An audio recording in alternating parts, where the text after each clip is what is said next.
No. think, and I'm not saying that women need men. I think people need each other. Mhm. Yeah. One of mine is fake relationships. I don't get it. I like that. Lynn's like devastated. I do love a good age gap. I don't know why. Maybe we secretly have daddy issues. I don't know. Welcome to this entry of the Bookish Diaries. Today we are chatting about our favorite and our least favorite tropes. So, Megan, want to throw a trope out there for us to argue about? Oh my gosh. Okay, so what was the one that we were just talking about? So I have like a whole list of tropes that I really, really like. So I will start, and I'm sorry guys, I should have had it at my list.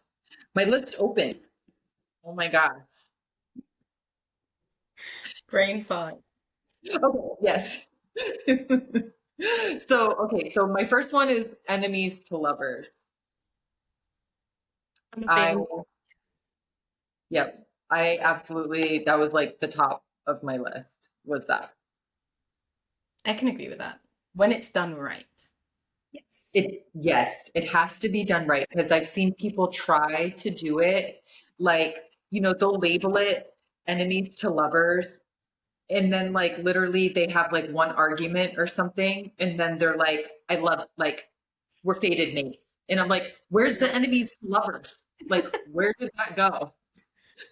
Or there's just not enough development. Like there are arguments and stuff, but you argue and then we're moving on, and there's just not enough of that enemy part of the development, and then they jump into the lovers and there's excess of the lovers. And you're just like, well, what happened to the enemies to lovers?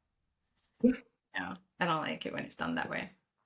And this might be taking it a little bit too far, but like in my real life, I've never really viewed anyone that I personally know as an enemy. So, like in fantasy, when it's, the enemy is the villain and then the girl is good and like it's like a true enemies to lovers. So it's hard for me in non fantasy romance for enemies to lovers because I'm like, no, you just don't like this. And you guys argue. I feel like that's different than being enemies. Yeah.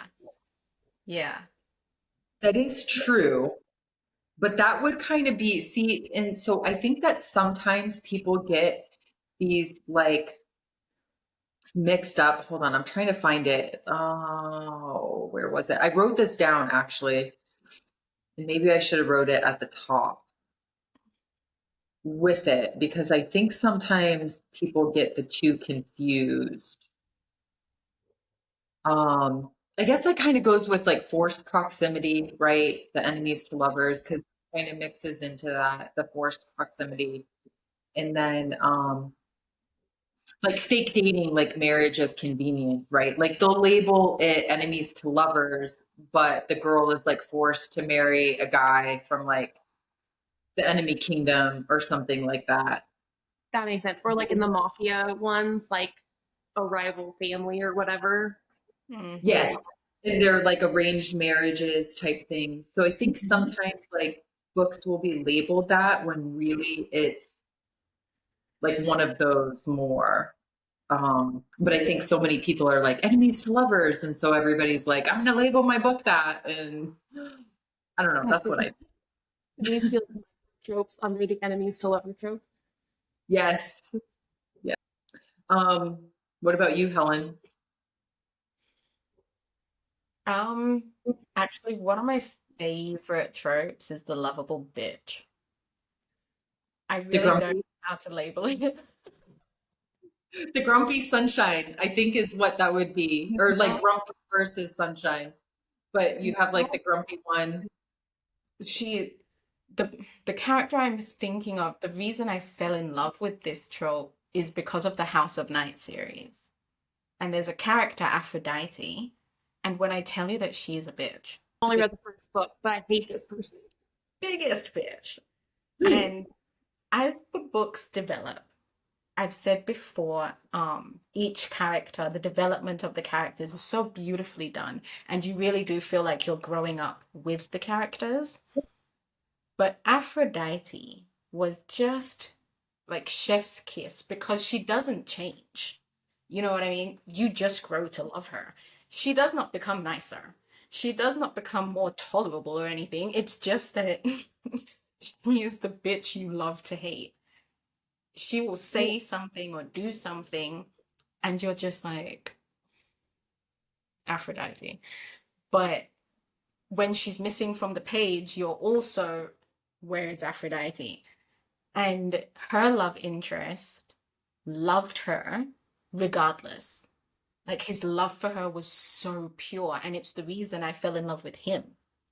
Because he never asked her to change. He didn't ask her to be nicer. He didn't ask her to like rein it in or anything. There were times he'd be like, okay, maybe we could just not speak for right now. Like we don't always have to say our thoughts. You know what I mean? But there was never a she needs to change. She was who she was and she was unapologetic about it, and her friends learnt to love her as she was. They learnt to see the the good in her without trying to drag it out of her or force her to show it or anything. Like they knew that even when she was being a bit cruel, her heart was typically in the right place. She just often was the one to say what everybody else was thinking. And I truly just fell in love with that trope. And so whenever there's a lovable bitch in the story, I am all in. Say less. I don't know what the trope is, but that's what I call it.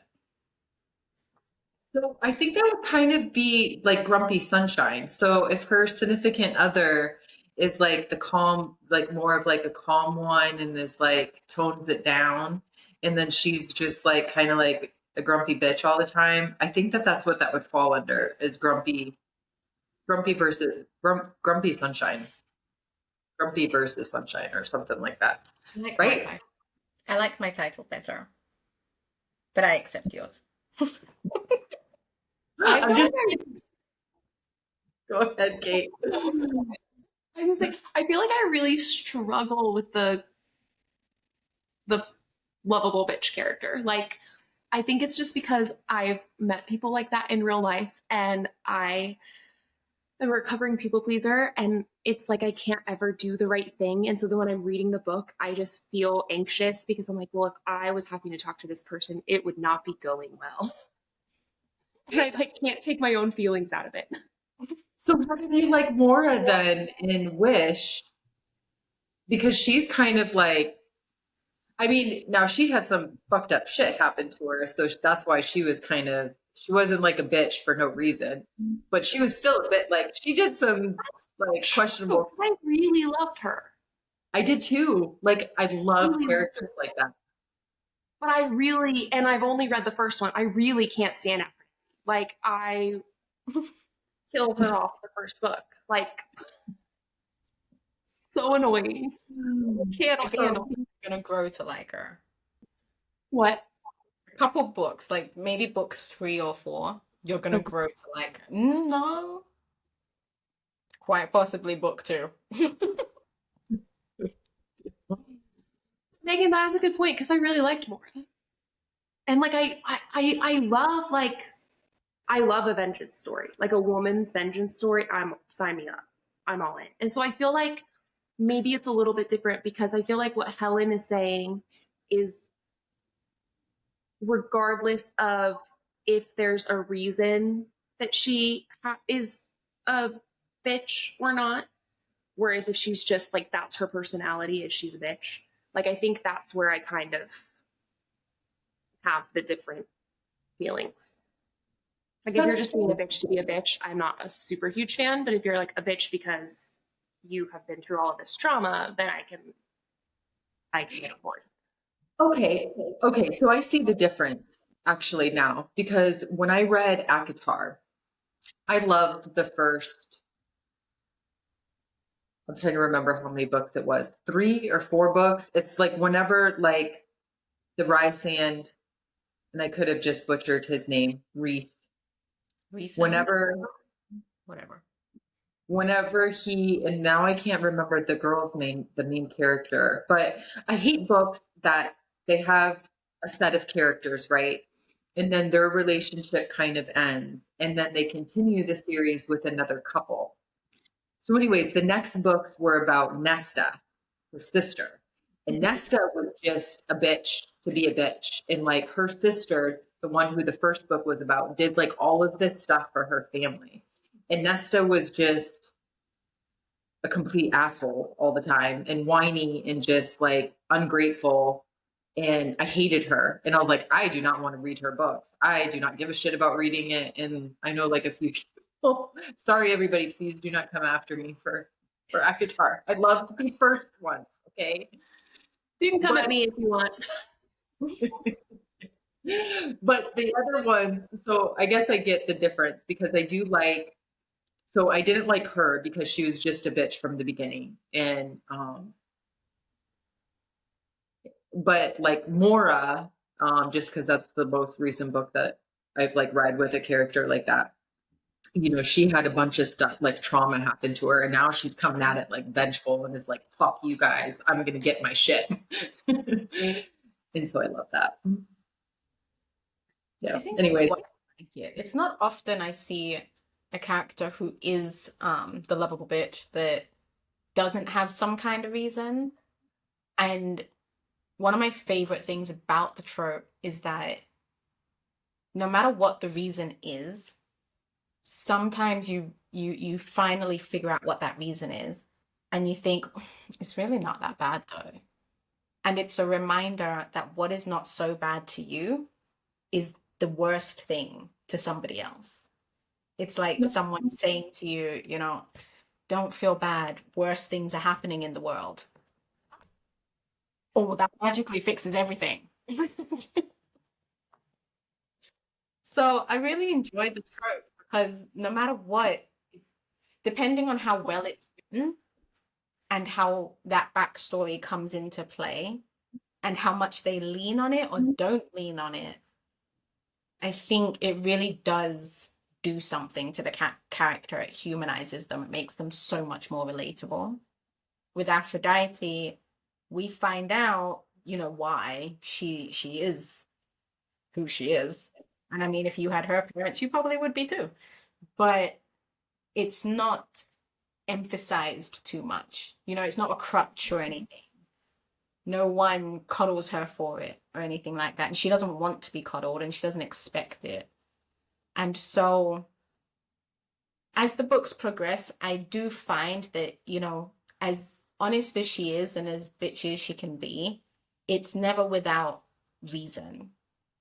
Like she doesn't do it just for the sake of it. Not gonna lie, she can be super sarcastic. But that aside, she does typically have a reason. And it's usually to drive a point home or to get someone to open their eyes. And I can respect that. So I love her and I love the trope. As long as it's done right. I think tropes have to be written properly in order to be properly enjoyed. Because you just, and they're tricky because you just miss something. Like you could miss the smallest detail or something and you just throw the whole thing off. And it makes it really, really hard to get into the trope. agreed. Yeah, I do. I can see that. What about you, Kate? One of my favorites is magic competitions, trials, schools. So it kind of gets into like the more like dark academia, like fantasy subplot. But like if it's a magic school or there's some sort of magic trials, sign me up because I'm a sucker. That's actually one of mine. I love that one. That's another one of my favorites. I love like I didn't even love school. Like I didn't love school. I hated junior high. High school was fine. I didn't really go to like a traditional college. I did online school. And so I think part of it is just kind of living through these characters' lives of like, magic school, this is so cool. Like I'm 14 again. And I don't even care that like now that I'm in my 30s, I'm like, no, I'll still read about 16-year-olds as long as they're in school. I don't care about their summer months. Okay, so for the school thing, this is one thing though, is I love reading them, but I hate when And Helen, I know that you're going to come at me because you love it and you always do every time I bring it up. It's fourth wing. So fourth wing should be YA. They are in school. They are not, I mean, College. they're, Technically, I believe that a YA has to have the main character under the age of 18 to oh, fit into YA. So fourth wing, I would argue, is technically like new adult because it's like more college age. I don't know where I okay. read that rule, but Okay. Then they need to make the characters seem, I think now I'm just getting into tropes that I hate, which is the miscommunication trope. Because you're not done with yours, so I'm going to shut up. look at their link. Hold on. I am with Kate. I will fully, if it is a magical institute of any kind, I am there. I will most likely be more than happy to try and read the book. I do think there's like when it comes to YA, it's tricky because I feel like YA has become less YA and It has. more mature than that. You know, because I've seen some YA and I'm like, I would never let my teenager read this book. So I don't really know about the YA, but and honestly, I don't even think I pay that much attention to if the book is YA or adult or like I don't really pay attention to that. I'm just looking for a decent story. So academia, especially magical academia, I'm here for it. I hated primary school and I hated high school.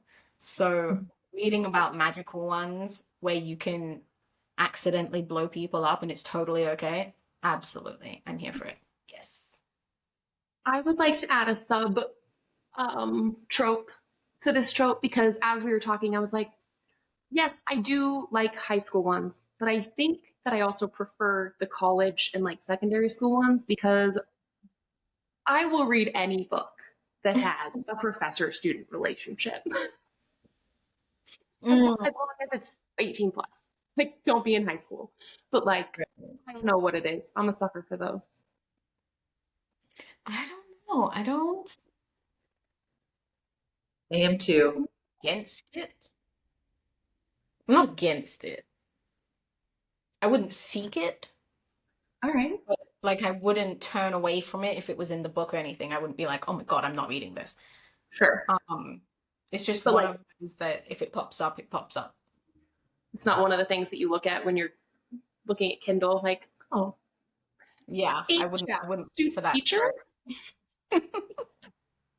I do. I seek it out sometimes. It depends on the mood that I'm in with what I'm looking for, but I do seek those out. I do love a good age gap. I don't know why. Maybe we secretly have daddy issues. I don't know. Maybe. I love a good age gap, but I don't know about the whole professor, like teacher Oh, student it is so hot. age gap. I definitely Like, go for. come into my office. I need to talk to you about I'm now so corrupted. I swear. Maybe for me, I like it because, and I actually will always remember this. And I don't even remember what age I was. I just know that I was at the age where you start noticing like boys who are attractive and not. Mhm. So maybe like fifth or sixth grade. I had a teacher that was a male teacher, and I remember thinking I would stand in line because he would be like, all right, we're going somewhere. You guys got to stand in line. And I would always shoot to the front of the line because I wanted to look at this boy. I thought he was so cute. So maybe that's why I like those books. It reminds me of that. But I'm not going to lie. I did have a crush on my teacher. And I was way too young to have that. But he was probably one of my first crushes that I was like, oh, this is a good looking guy. Anyway. Who cares I'm about these like great boys running around? I want My Yeah. first crush was a much older guy too. This makes so much more sense. Except he was not my teacher. He was my sister's taekwondo instructor's son. Oh. And I had the biggest crush. Like, I would sit through her taekwondo lessons just so I could see him. And then my mom or my sister told him that I had a crush on him once at one of their benefit things. And he asked me to dance with him, and he let me stand on his toes, and we danced. And I was just, oh my God, yeah. Yeah. I was smitten. And then I found out he was getting married, and I was heartbroken for like weeks. Oh, But he still has always a special place in his heart. So I recovered pretty quickly. So, Helen, if not student teacher, do you have a preference for your age gap? Honestly, no. Okay. I don't think so. No. When I think about it, I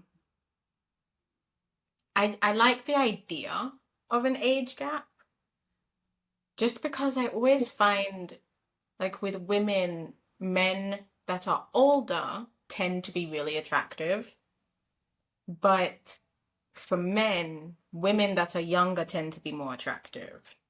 And sometimes women that are older than the man tend to be much more attractive. And what I gravitate towards is the two different mindsets that clash, that come together, because someone has lived more life than the other one. You know what I mean? So you're going to see things that this one doesn't see. And then when you point it out, it's like, I'm not a child. Don't baby me. I got this. And then when they turn out to be right, it's just like, you're not wrong. That's as far as I'm taking that one. But I like that. I like the learning from each other, even when you don't know that you're learning from each other or want to be learning from each other. But I don't have like a go-to thing or anything. I mean, if there's like 700-year-old dude, then yeah, sign me up. Absolutely. The more zeros, the better.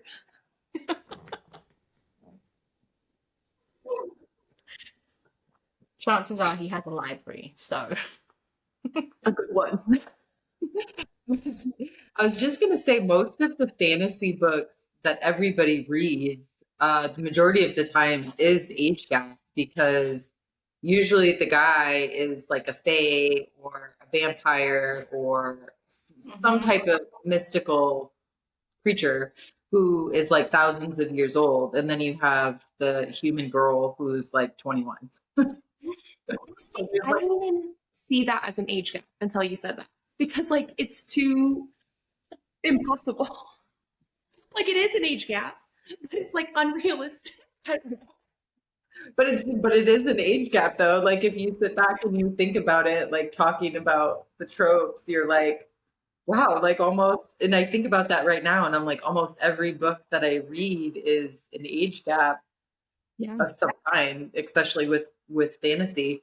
Because it's rare, and even if the girl becomes like immortal or like somewhat immortal, I guess, since they like live thousands of years, but eventually they do die. Mm-hmm. Um, sometimes they become one, but they're still way way Still younger than the 21.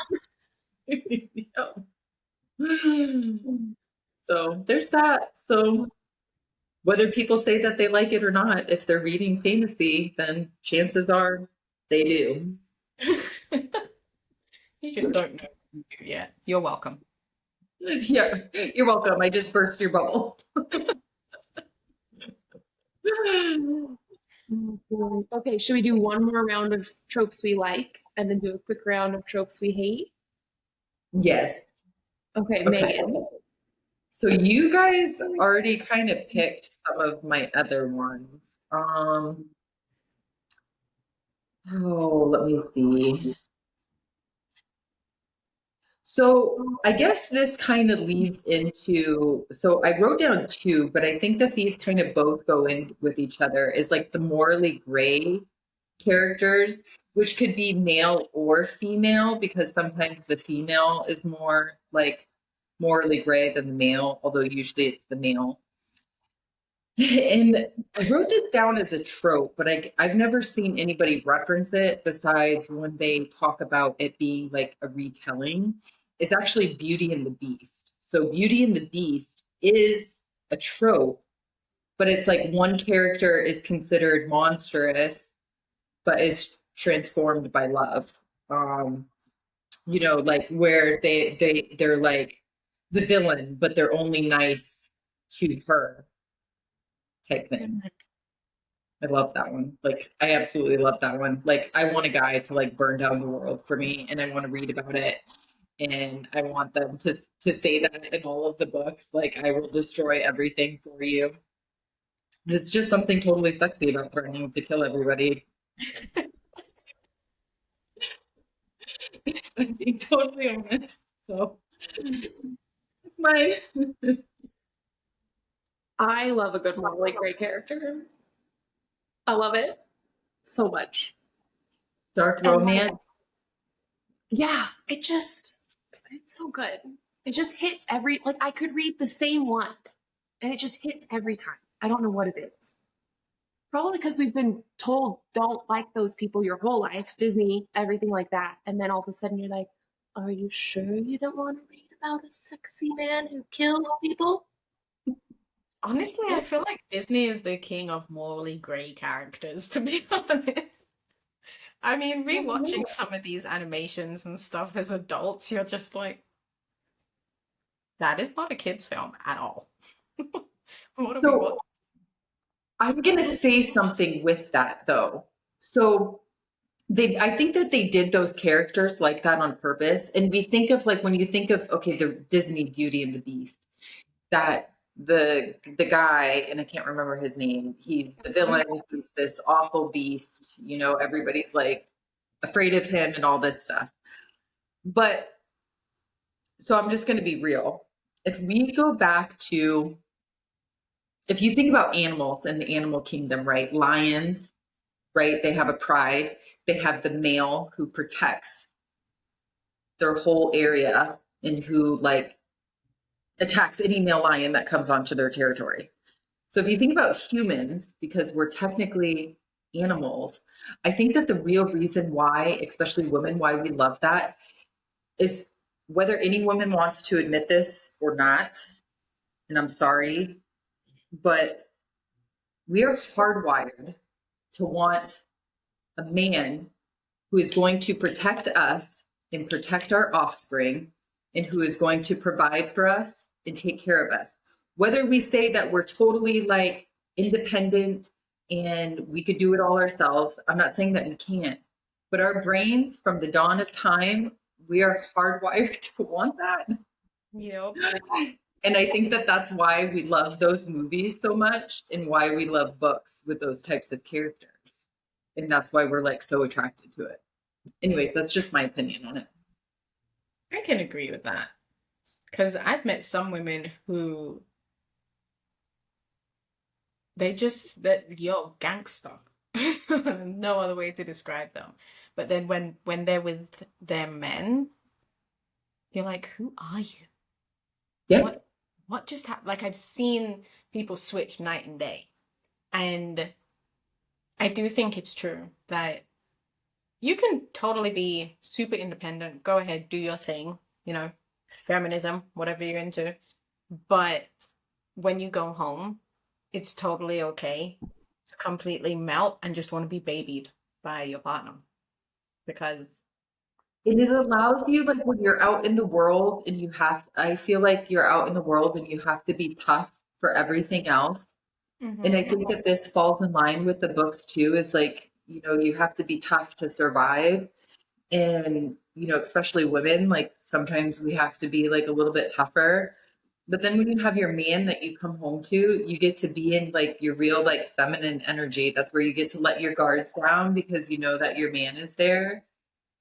And you're like, okay, yes. yeah. And you get to like tone all of that down and not be so tough like how you are at work or like out and about. He I takes care also of think stuff for with you. morally gray characters, it is a very needed reminder that life is not as black and white as we often try to make it seem, you know? And sometimes the wrong thing needs to be done for the right reasons. And that's where these morally gray characters come in. You know, they may be doing some questionable things, but totally justified when you think about it. Because you're just like, he did tell you he was going to burn the whole damn place down if you touched her. So And he's you just, touched it, so he's burning it down. Anyways, I didn't mean to go like too into that, but I was like, I've thought about this for a while now because I've thought about what, like, why am I so into these books? And so I've had deep thought into it. But yeah, everybody can have their own experience with why they think all of us women like those books. That's just my theory. And you're being too quiet, Kate, so you're making me kind of nervous. it's happening. I feel so anxious because I feel like this is the first time I've really disagreed with you guys. I don't like disagreeing with people. But that was the whole point of this, is to disagree and to give our perspective. So this is just my perspective. That's true. That's true. Okay. So I guess my 2 cents is yes, but there are also animal groups that are led by the female of the That's animal. true. And so I think it's really interesting because I was definitely raised that, a woman needs a man. But I also think that that has been told to us since the beginning of time. Women have needed men. We've never been given the opportunity to thrive on our own. And now we're here, and women have freedoms and are given the opportunity to thrive on their own, and they're able to do it. And um, so I just think, because yes, I agree, like morally gray, I'm totally here for it. But I also think that like it doesn't even have to be like a man. Like it just needs to be someone who sees you, understands you, and is there for you. And I Mhm. think that's like an important distinction, is like male or female, but like what we're really talking about is like there's an openness to be loved and to love the person in return.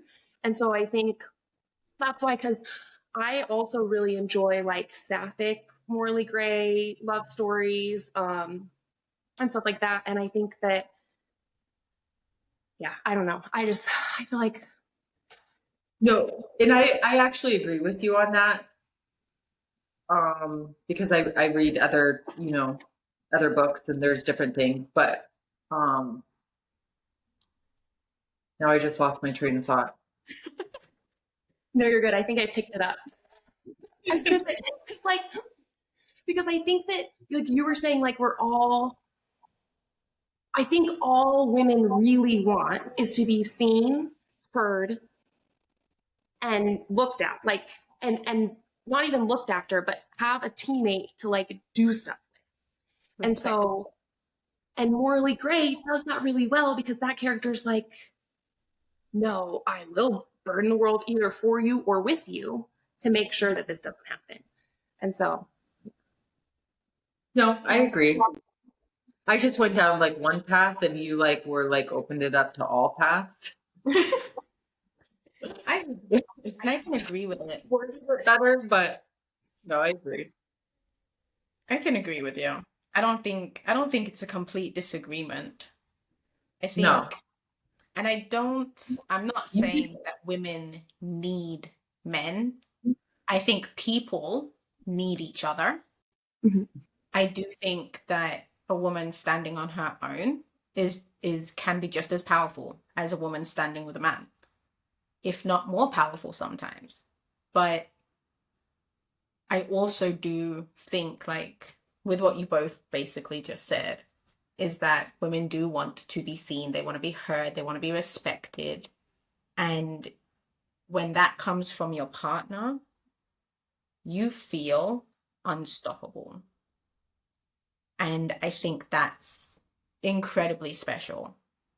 And it doesn't even have to be your partner. Like Kate said, it could be your friend, it could be your sister, it could be, it could just be someone that is giving you something you didn't even realize you desired until you got it. And Yeah. all of a sudden, this power is awoken to you, and it's just flipping amazing. And then you can make fucked up decisions, but they're for the right reasons. So okay. And I agree with that. And okay, this is a totally different topic from books. But one thing I remember one time I was having a conversation with my father-in-law, and I don't even remember fully what we were talking about. And he said something, and I was like, I don't need Sean. And he's like, what do you mean? He's like, that's mean to say. I said, no, no, it's not. I don't need him. I want him. There's a difference. You don't need, you should never need, I mean, to a certain extent, I guess, but like, I don't need him. I want him. If you guys Like you wouldn't understand the die difference if with that. Sean didn't. Like your Yeah. identity is separate. Yes, I totally get what you're Yes, we're not the same person. We're not the same. So anyways, this one is a whole deeper conversation.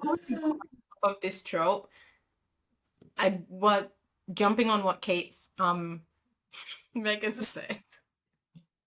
I had an argument with my husband sometime before we got married. And he said something, honestly, couldn't tell you what it was, but it was stupid and it made me mad. And I said to him, let's get something very, very straight here. I do not need you. I want you. There is a difference. And he kind of took a step back from me.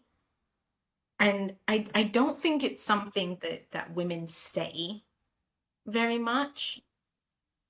I don't know many that will verbalize it to the person that needs to hear it. But I do think there is a power in it when you acknowledge it yourself. Like I don't need anybody, but I do want you in my life. So I don't mind working with you. I don't mind fighting for you, but there are certain things I'm just not doing. You want to walk, there's the door.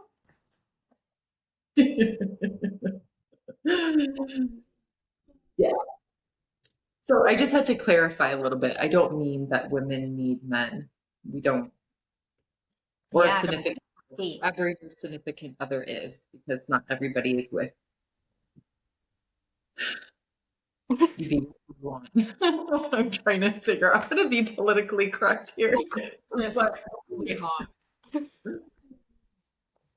we love who we love, but we still, like Kate said, we still want that person, and that's why the morally gray, Yes. I think. But it still kind of goes back a little bit to and maybe it just has been ingrained in us since the dawn of time that that's how we're supposed to be, and so like a little bit we crave it no matter who it's with. Mm-hmm. Well, and I think to your point, like, is it just that like one specific thing, or is it like that we're creating community, and community is what gives us All of it, I think. Mm-hmm. I can agree with all of it. Yeah. And books give us that. And that's why, like, women, we like reading about this stuff. And I don't know. We like No, the literary. I totally agree, because sometimes I'll be reading a book and I'll be like, these are my friends. And I'll put the book down. I'm like, but I want to talk to my friends. Yeah. They do give us community, like in the pages, but also just like, I mean, they brought us together too. So. Yes, they do. Very true. Okay, so we went way on that one. Yeah, we did. Should we do rapid fire? We each say a trope we hate and then we'll wrap it up. Yes. Okay. Helen, you go first. Step siblings. Oh. In general?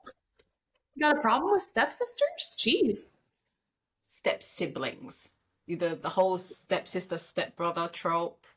Like going I love it. I can't. I can't. I can't.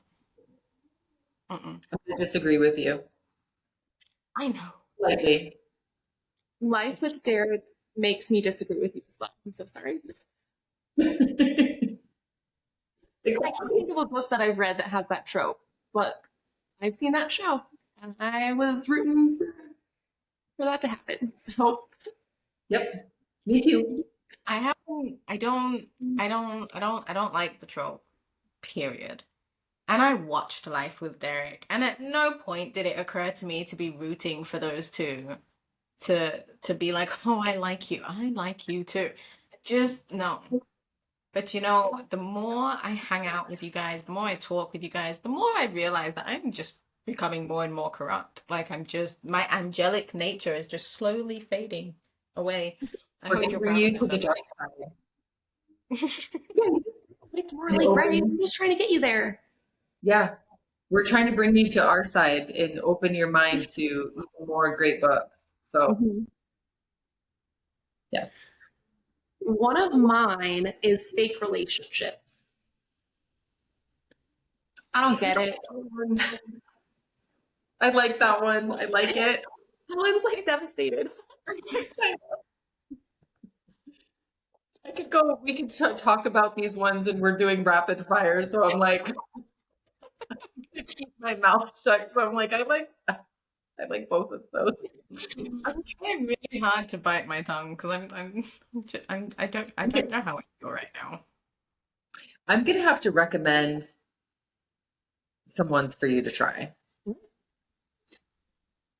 Now I have to go back through my arsenal and figure out some really good ones and make you read it and then see if I could change your mind. I'm gonna try to change your mind.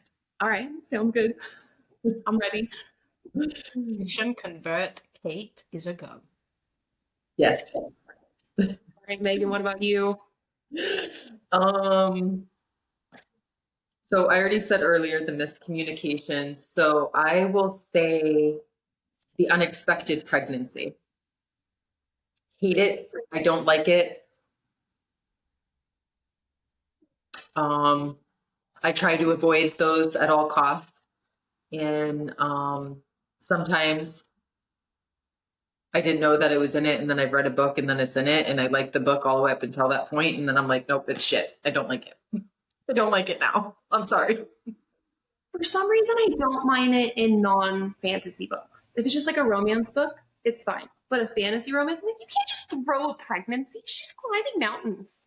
Mhm. Yeah. I'm on the fence. I've read some where I'm like, I can't, and just not finished the book because I just couldn't deal with it. And then I've read others where I've actually really enjoyed it. It was really well done. So I think it just depends on the author and the style of writing for me.